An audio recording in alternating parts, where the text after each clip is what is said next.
ಇವತ್ತಿನ ದಿವಸಿ ಅಮಾಸೆ ಇತ್ತು ಹಾಗಾಗಿ ಗೌರಿ ಪೂಜೆ ಮಾಡೋದಿರ್ತದೆ ರೀ. ನಾನು ನನ್ನ ಮಗಳು ಸೇರಿ ಗೌರಿ ಪೂಜೆ ಮಾಡಿದ್ವಿ ರೀ. ಆಮೇಲೆ ನೈವೇದ್ಯಕ್ಕಂತ ಹೇಳಿ ನಾರಳಿ ಭಾತ್ ಮಾಡಿದ್ವಿ. ಆಮೇಲೆ ಸನ್ನಾಟ ರಾಯ್ತ ಅಂತ ಒಂದು ಸ್ಪೆಷಲ್ ಮಾಡಿದ್ದೆ. ಒಂದು ರಾಯ್ತ ಅದು ಹೆಂಗೆ ಮಾಡೀನಿ ಏನು ಮಾಡೀನಿ ಅಂತ ಹೇಳಿ ನೋಡೋಣ ಬರ್ರಿ. ನಿಮಗೆಲ್ಲರಿಗೂ ಹುಬ್ಬಳ್ಳಿ ಅಡುಗೆ ಮನೆ ಆ್ಯಂಡ್ ಲೈಫ್ ಚಾನಲ್ಗೆ ಸ್ವಾಗತ ಸುಸ್ವಾಗತ. ನೀವೆಲ್ಲರೂ ಆರೋಗ್ಯವಾಗಿದ್ದೀರಾ ಅಂದ್ಕೊಂಡು ಈ ವಿಡಿಯೋ ನಿಮ್ಗೆ ಇಷ್ಟ ಆಯ್ತಂದ್ರೆ ಲೈಕ್ ಮಾಡಿರಿ, ಶೇರ್ ಮಾಡಿರಿ, ಸಬ್ಸ್ಕ್ರೈಬ್ ಮಾಡಿರಿ. ಸಬ್ಸ್ಕ್ರೈಬ್ ಮಾಡಿದ್ಮೇಲೆ ಬೆಲ್ ಬರ್ತದಲ್ಲ, ಅಲ್ಲಿ ಪ್ರೆಸ್ ಮಾಡಿದ್ರೆ ನೋಟಿಫಿಕೇಷನ್ ಬರ್ತದೆ. ನೆನ್ನಪ್ಲೆ ಕಮೆಂಟ್ ಮಾಡಿರಿ. ಈಗ ನೋಡಿರಿ, ಮೊದಲು ಒಂದು ಪ್ಯಾನ್ ಕಾಯ್ಲಿಕ್ಕೆ ಇಡೋಣಂತ್ರಿ. ಅದ್ರೊಳಗೆ 1 ಸ್ಪೂನ್ ತುಪ್ಪ ಹಾಕಿ ಅದಕ್ಕೆ 1 ಗ್ಲಾಸ್ ಅಷ್ಟು ಬೆಲ್ಲ ಹಾಕೀನಿ. ಆ ಬೆಲ್ಲ ಕರಗಬೇಕ್ರಿ, ಸದ್ಯಕ್ಕೆ ನೀರು ಮುಟ್ಸೋದು ಬೇಡ. ಬೆಲ್ಲ ಚಲೋ ಕರಗಲಿ, ಒಂದು ರೀತಿ ಕ್ಯಾರಮೆಲ್ ಗತೆ ವಾಸನೆ ಬರ್ತದೆ. ಈಗ ಅದಕ್ಕೆ 1 ಗ್ಲಾಸ್ ಅಷ್ಟು ಹಸಿ ಕೊಬ್ಬರಿ ಹಾಕೇನಿ. ಅದನ್ನು ಕೂಡ ಹಾಕಿ ಚೆಂದಾಗಿ ಎರಡು ಮಿಕ್ಸ್ ಆಗಲಿ ಅಂತೇಳಿ ಬಿಟ್ಬಿಟ್ಟಿದ್ದೆ.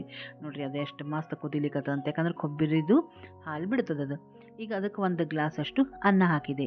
ನಿಮ್ಗೆ ಸಿಹಿ ಹೆಚ್ಚು ಬೇಕಂದ್ರೆ 1.5 ಗ್ಲಾಸ್ ಅಷ್ಟು ಬೆಲ್ಲ ಹಾಕ್ಬೋದು. ಇದಕ್ಕೆ ಒಂದು 4 ಲವಂಗ ಹಾಕಿದ್ದೆ ರೀ. ಫ್ಲೇವರ್ ಒಂದು ಸ್ವಲ್ಪ ಚೇಂಜ್ ಇರಲಿ ಅಂತ ಯಾವಾಗಲೂ ಏಲಕ್ಕಿ ಹಾಕ್ತಿರ್ತೀನಿ. ಈ ಸಲ ಒಂದು ಸ್ವಲ್ಪ ಲವಂಗ ಹಾಕಿದ್ದೆ. ಟೇಸ್ಟ್ ಭಾಳ ಸೂಪರ್ ಆಗಿತ್ತು ರೀ ಕಾಂಬಿನೇಷನ್. ಆಮೇಲೆ ಅನ್ನ ಭಾಳ ಉದುರಾಗಿತ್ತು ರೀ. ಇದಕ್ಕೊಂದು ಸ್ವಲ್ಪ ಮೆತ್ತಗಿರ್ಬೇಕು ಅನ್ನ. ಅದಕ್ಕೆ ಏನು ಮಾಡಿದೆ, ಈ ಅನ್ನ ಹಾಕಿದ ಮೇಲೆ ಒಂದು ಸ್ವಲ್ಪ ನೀರು ಹಾಕಿ ಕುದಿಸಿ ಆಫ್ ಮಾಡಿಬಿಡ್ತೇನೆ. ಇಲ್ಲೊಂದು ಜಾರ್ ತೊಗೊಂಡೆ, ಅದಕ್ಕೊಂದು ಸ್ವಲ್ಪ ಪುಟಾಣಿ, ಹಸಿ ಕೊಬ್ಬರಿ, ಟೊಮೆಟೊ, ಕೊತ್ತಂಬರಿ ಹಾಕಿ ಮಿಕ್ಸಿಗೆ ಹಾಕಿ ಇಟ್ಕೊಂಬಿಡೋಣಂತ. ಇಲ್ಲೊಂದು ಪ್ಯಾನ್ ಕಾಯ್ಲಿಕ್ಕೆ ಇಟ್ಟು ಅದಕ್ಕೆ ಒಗ್ಗರಣೆ ಹಾಕಿ ನುಗ್ಗೆಕಾಯಿ ಹಾಕಿ ಚೆಂದಾಗಿ ಕೈ ಆಡಿಸೋಣಂತ. ಒಗ್ಗರಣೆ ಒಳಗೆ ನುಗ್ಗೆಕಾಯಿ ಬೇಯಬೇಕು. ಅದಕ್ಕೆ ಒಂದು ಸ್ವಲ್ಪ ನೀರು ಹಾಕಿದೆ. ಕರಿಬೇವು, ರುಚಿಗೆ ತಕ್ಕಷ್ಟು ಉಪ್ಪು ಹಾಕಿ ಇಲ್ಲೊಂದು ಅರ್ಧ ಕುದಿಲಿರಿ. ಇದು ಅವು ನುಗ್ಗೆಕಾಯಿ ಚಲೋ ಬೇಯಬೇಕು. ಅಷ್ಟರಲ್ಲೂ ನೈಸ್ ಮಸಾಲೆ ಇತ್ತಲ್ಲ, ಅದನ್ನು ಹಾಕೋಣಂತ. ಚೆಂದಾಗಿ ಹಾಕಿ ಅದಕ್ಕೆ ಇನ್ನೊಂದು ಸ್ವಲ್ಪ ನೀರು ಹಾಕಿ ಆ ಮಸಾಲೆ ಜಾರ್ ಒಳಗಿಂದೆಲ್ಲ ತಕ್ಕೊಂಬಿಡೋಣಂತ. ಇಲ್ಲದೇ ಗಿಗುಳಿ ಮಸ್ತ್ ಆಗಿ ಒಮ್ಮೆ ಟ್ರೈ ಮಾಡಿ ನೋಡಿ. ಅಷ್ಟು ಟ್ರೈ ಇದು ಕೊತ್ತಂಬರಿ, ಕರಿಬೇವು ಎಲ್ಲಂದ್ರೂ ಸೂಪರ್ ಆಗ್ತದೆ. ಈಗ 1-2 ಅಷ್ಟು ಖಾರ ಹಾಕಿದೆ.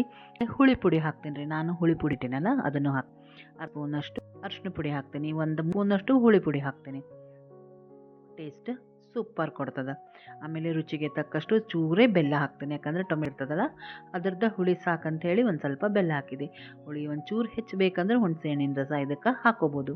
ಇದೇನಾಗ್ತದೆ ರೀ, ಫಸ್ಟ್ ಈ ರೀತಿ ನೀರು ಅನ್ನಿಸ್ತದೆ, ಆದರೆ ಕುದ್ಕೋತ ಹೋದಂಗೆ ಗಟ್ಟಿ ಆಗ್ತದೆ ರೀ. ಯಾಕಂದ್ರೆ ಇದ್ರೊಳಗೆ ನಾವು ಪುಟಾಣಿ ಹಾಕಿರ್ತೀವಿ. ಅದಕ್ಕೆ ಕನ್ಸಿಸ್ಟೆನ್ಸಿ ನಮಗೆ ಹುಳಿ ಥರ ಇರಬೇಕು, ಲಿಕ್ವಿಡ್ ಆಗಿರ್ಬೇಕು ಅಂತಂದ್ರೆ ಇನ್ನೊಂದು ಸ್ವಲ್ಪ ನೀರು ಹಾಕಿ ಚೆಂದಾಗಿ ಕುದಿಬೇಕು ರೀ. 5-10 ನಿಮಿಷ ಚಲೋ ಕುದಿಲಿ ಇದು. ಆವಾಗ ಫ್ಲೇವರು ಮಸ್ತ್ ಬರ್ತದೆ, ಟೇಸ್ಟು ಕೂಡ ಸೂಪರ್ ಆಗ್ತದೆ. ಅಲಂಕಾರಕ್ಕಾಗಿ ಕೊತ್ತಂಬರಿ ಹಾಕ್ಬಿಟ್ಟೆ ಮೇಲೆ. ಈಗ ಇಲ್ಲಿ ಸನ್ನಾಟ ರಾಯ್ತ UP ಸ್ಪೆಷಲ್ ಅನ್ನಲ್ಲ, ಅದನ್ನು ಮಾಡೋಣಂತ. ಈಗ ಮೊಸರು ತೊಗೊಂಡೇನಿ ರೀ. ಒಂದು 3-4 ಸ್ಪೂನ್ ಅಷ್ಟು ಮೊಸರು ಹಾಕೋತೀನಿ. ನಮಗೆ ಎಷ್ಟು ಬೇಕಷ್ಟು ನೋಡಿ ಹಾಕೋಬೋದು ರೀ. 1 ಬಟ್ಲ ಅಂತ ತಿಳ್ಕೊಳ್ರಿ ಮೊಸರು. ಈಗ ಅದನ್ನು ಚೆಂದಾಗಿ ಕಡಗೋಲಿಂದ ಕಡದು ಬಿಡೋಣಂತ. ಅದು ಸೆಮಿ ಲಿಕ್ವಿಡ್ ಆಗ್ಬೇಕು ರೀ ಮೊಸರು. ಭಾಳ ಮಜ್ಜಿಗೆ ಕೂಡ ಆಗಬಾರ್ದು, ಹಂಗಂತ ಭಾಳ ಗಟ್ಟಿ ಕೂಡ ಇರಬಾರ್ದು. ಇದಕ್ಕೆ ಅವ್ರೇನು ಹಾಕ್ತಿರ್ತಾರೆ, ಬೂಂದಿ ಹಾಕ್ತಾರೆ ರೀ. ಆದರೆ ನಾನು ಬೂಂದಿ ಏನು ಹಾಕಿಲ್ಲ. ನೀರು ಸೌತೆಕಾಯಿ ಇರ್ತದಲ್ಲ, ಅದನ್ನು ಹೆರೆದು ಹಾಕ್ಲಿಕ್ಕತ್ತೀನಿ.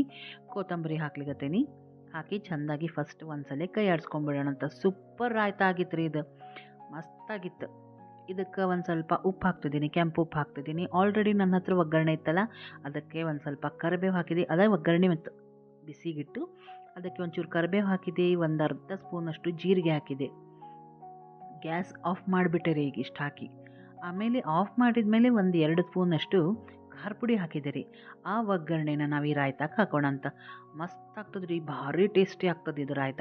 ಮಸ್ಟ್ ಟ್ರೈ ರೆಸಿಪಿ ಮಾಡಿ ನೋಡ್ರಿ. ಇದು ಸ್ವಲ್ಪ ಡಿಫ್ರೆಂಟಾಗೂ ಇರ್ತದೆ, ಆಮೇಲೆ ಟೇಸ್ಟ್ ಚೇಂಜ್ ಅನ್ನಿಸ್ತದೆ.